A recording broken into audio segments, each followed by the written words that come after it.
से आपको सुना रही हूँ। एक खान साहब थे, वो एक बनवाड़ी की दुकान में रोज पान खाने जाया करते थे। एक दिन उन्होंने उसकी दुकान में एक तस्वीर देखी जिसमें छोटे से बालक की छवि थी। वो खान साहब उस बालक की तस्वीर देखकर बनवाड़ी से कहते हैं कि बालक तो बहुत ही सुंदर है। इसके सिर पर मोर मुकुट, कानों में कुंडल, तन पे पीतांबर और पाँव में पैजनियां कितनी सुंदर लग रही हैं। लेकिन बस एक ही कमी है कि ये जिस जमीन पर खड़ा है वो खुरदरी है और इसके पाँव में जूते भी नहीं है। ये खुरदरी जमीन इस नन्हे पाँव में चुभती होगी। ये बात सुनकर बनवाड़ी ने उससे कह दिया कि तो तुम ही ले आओ इसके जूते और उसे पहना दो। बात खान साहब को लग गई। दूसरे दिन ही वो उस बालक के नन्हे पाँव के लिए जूते बनवाकर बनवाड़ी के दुकान पर पहुंच गया और बनवाड़ी से कहा कि देखो, मैं इस बालक के लिए जूते ले आया हूँ, उसे बुला लो, मैं उसे पहना दूंगा। बनवाड़ी ने कहा, अरे ये बालक तो यहाँ नहीं रहता है, ये तो वृंदावन में रहता है। वृंदावन में? खान साहब कहते हैं, वृंदावन में? वो कहता है, हाँ ये तो वृंदावन में रहते हैं। तो खान साहब कहते हैं, चलो वृंदावन में ही पहना देंगे, लेकिन जरा उसका नाम और पता तो बता दो। तो बनवाड़ी कहता है कि खान साहब वृंदावन में जाकर किसी से भी पूछ लेना कि श्याम कहाँ रहता है, तो सभी बता देंगे। और वो खान साहब वृंदावन पहुंच जाते हैं और हाथों में पादुका लेकर किस तरह से श्याम को ढूंढ रहे हैं।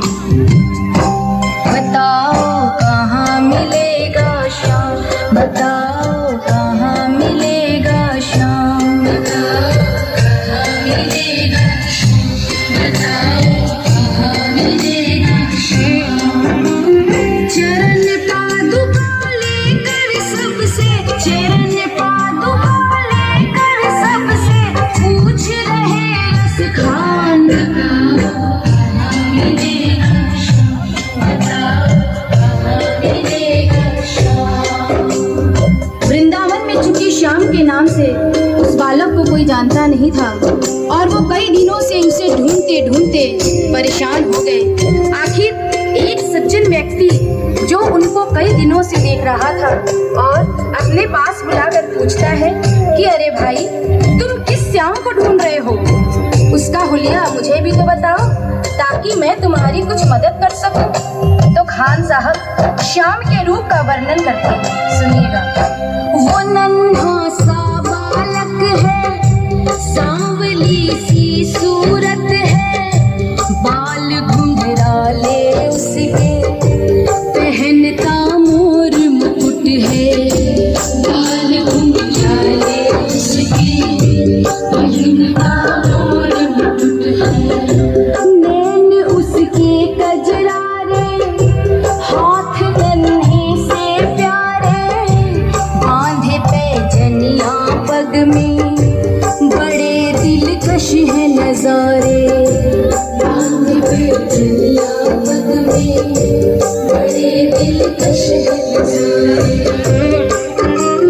घायल कर देती है दिल को, घायल कर देती है दिल को उसकी एक मुस्कान, कहाँ मिलेगा श्याम, बताओ कहाँ मिलेगा श्याम।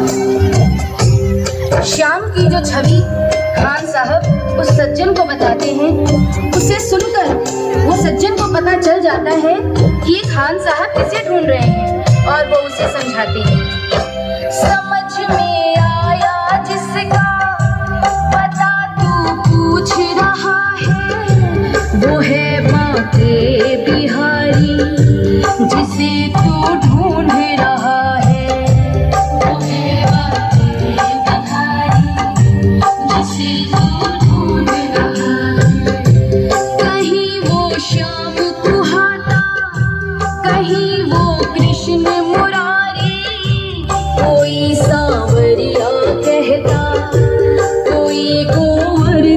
धारी। कोई सांवरिया कहता, कोई गोवर्धन धारी। नाम हजारों ही है उसके, नाम हजारों ही है उसके, कई है जग में धाम। कहाँ मिलेगा बताओ, कहाँ मिलेगा सज्जन की बातें सुनकर और उससे पता जानकर वो सीधे बांके बिहारी के मंदिर में पहुंच जाते हैं और ज्यों ही मंदिर के अंदर प्रवेश द्वार पर जाने लगते हैं, वहीं खड़ा पुजारी उन्हें मंदिर के अंदर जाने से रोक देता है और कहता है कि तुम अन्य जाति के हो, इसलिए तुम अंदर प्रवेश नहीं कर सकते हो। तो खान साहब उस पुजारी से बहुत मिन्नतें करते हैं, लेकिन वह पुजारी उस खान साहब को आज्ञा नहीं देते हैं और खान साहब को मजबूरीवश क्या करना पड़ता है सुनिएगा। मुझे ना रोको भाई, मेरी समझो मजबूरी, शाम से मिलने दे दो, बड़ा है काम जरूरी। शाम से मिलने दे दो, बड़ा है काम जरूरी। सीढ़ियों पर मंदिर के डाल कर बैठा डेरा, कभी तो घर से बाहर शाम आएगा मेरा। कभी तो घर से बाहर शाम आएगा मेरा। इंतजार करते करते ही, इंतजार करते करते ही सुबह से हो गई शाम। कहाँ मिलेगा शाम बताओ, कहाँ मिलेगा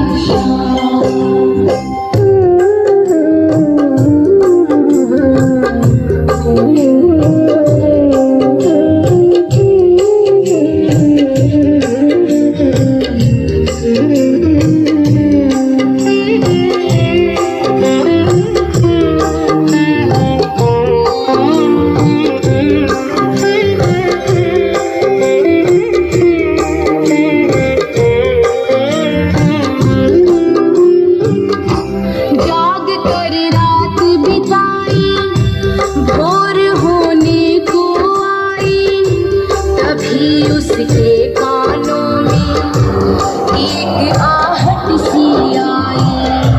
तभी उसके कानों में एक आहट सी आई।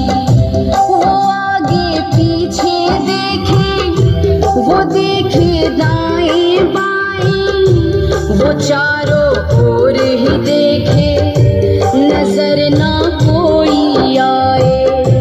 वो चारों ओर ही देखे, नजर ना कोई आए।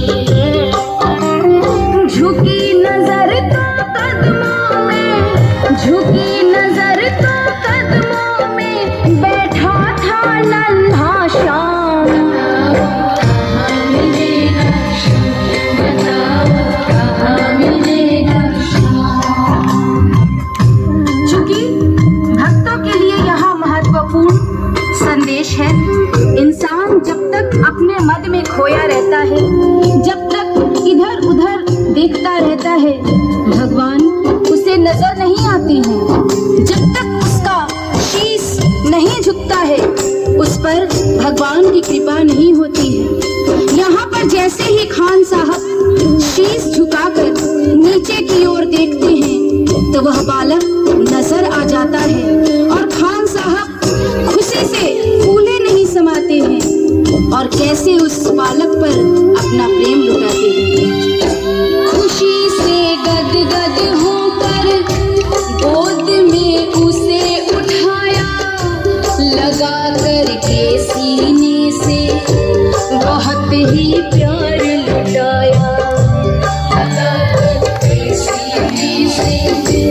नजारा ऐसा देखा, कलेजा मुँह को आया। नजारा ऐसा देखा, कलेजा मुँह को आया। कांटे चुभ चुभ करके घायल, कांटे चुभ चुभ करके घायल हुए थे नन्हे पाँव।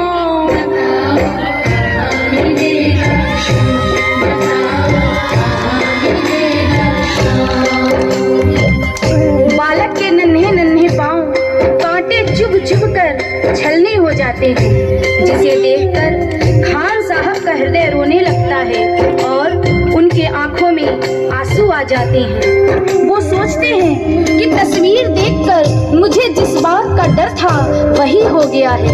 ये खुरदरी जमीन पर चलकर आया है जहाँ फूलों में कांटे पड़े होंगे, जिससे इसके पांव घायल हो गए हैं। और उस नन्हे बालक से खान साहब रोते रोते कहते हैं, खबर देते तो खुद ही तुम्हारे पास में आता, न पग में छाले पड़ते न चुभता कोई कांटा। अब वो नन्हा बालक उस खान साहब की उंगली पकड़कर मंदिर के अंदर ले जाता है और बाके बिहारी की मूरत की तरफ इशारा करके कहता है कि बोलो खान भाई बोलो, अगर मैं तुम्हें अंदर बुला लेता तो तुम क्या मुझे पहचान पाते? क्या तुमने यही मूरत अपने दिल में मेरे लिए बसाई थी? क्या तुम मुझे पहचान पाते? नहीं पहचान पाते ना, इसलिए ही छवि जैसी तू मेरी बसा के दिल में लाया, उसी ही रूप में तुझसे यहाँ मैं मिलने आया। उसी ही रूप में तुझसे यहाँ मैं मिलने आया। गोकुल से मैं पैदल आया, गोकुल से मैं पैदल आया, तेरे लिए ब्रजधाम।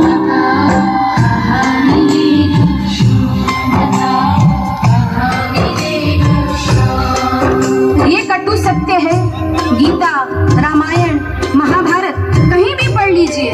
भगवान को हम जिस रूप में देखते हैं उसी रूप में वो हमें दर्शन देते हैं। जैसे कि द्रौपदी ने कृष्ण से कहा कि तुमने मेरा चीर बढ़ाने में इतनी देरी क्यों की, तो कृष्ण ने कहा कि दोष मेरा नहीं है द्रौपदी, दोष तुम्हारा है। द्रौपदी, मैं तो तुम्हारे पास ही खड़ा था, तुमने पुकारा ही नहीं। तुमने तो द्वारिकाधीश मेरी लाज बचाओ कहकर पुकारा, इसलिए मुझे द्वारका जाना पड़ा और तुम्हारे पास आने में मुझे वक्त लग गया।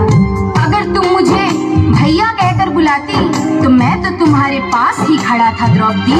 श्याम की बातें सुनकर कवि तो हुआ दीवाना, कहा मुझको भी दे दे तेरे चरणों में ठिकाना, कहा मुझको भी दे दे तेरे चरणों में ठिकाना।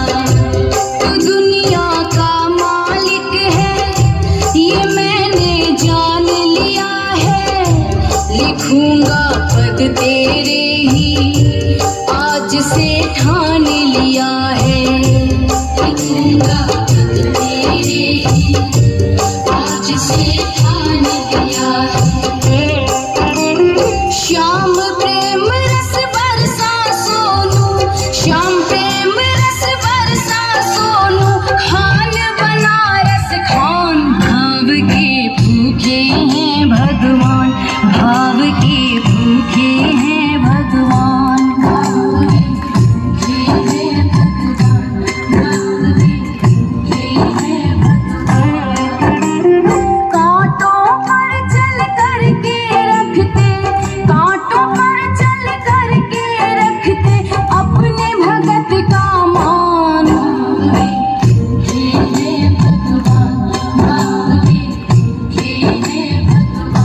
भाव के